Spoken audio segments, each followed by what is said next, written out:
മമ്മൂട്ടിയും വിനായകനും പ്രധാന വേഷത്തിൽ അഭിനയിച്ച ഏറ്റവും പുതിയ ചിത്രമാണ് കളങ്കാവൽ.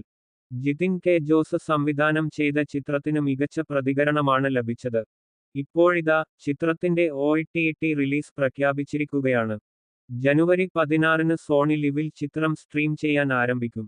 ഡിസംബർ 5-ന് തിയേറ്ററുകളിൽ എത്തിയ ചിത്രം മമ്മൂട്ടി കമ്പനിയുടെ ബാനറിൽ മമ്മൂട്ടി തന്നെയാണ് നിർമ്മിച്ചത്. സമീപ വർഷങ്ങളിൽ താൻ തെരഞ്ഞെടുത്ത ഏറ്റവും അസാധാരണമായ വേഷങ്ങളിൽ ഒന്നാണ് കളങ്കാവലിലേത് എന്ന് മമ്മൂട്ടി പറഞ്ഞിരുന്നു. പ്രേക്ഷകർക്ക് ഇഷ്ടപ്പെടാൻ പ്രയാസമുള്ള വിധത്തിലാണ് ചിത്രത്തിലെ തന്റെ കഥാപാത്രത്തെ സൃഷ്ടിച്ചതെന്നും അദ്ദേഹം പറഞ്ഞു. തന്റെ വേഷം പരീക്ഷണാത്മകമാണെങ്കിലും സിനിമ തന്നെ അങ്ങനെയല്ലെന്നും അദ്ദേഹം കൂട്ടിച്ചേർത്തു. 2000-ത്തിന്റെ തുടക്കത്തിൽ കേരളത്തിൽ നടക്കുന്ന ചില സംഭവങ്ങളാണ് ചിത്രത്തിന്റെ പശ്ചാത്തലം. ചിത്രത്തിൽ S.I. ജയകൃഷ്ണനായി വിനായകനും സ്റ്റാൻലി ദാസായി മമ്മൂട്ടിയും അഭിനയിക്കുന്നു.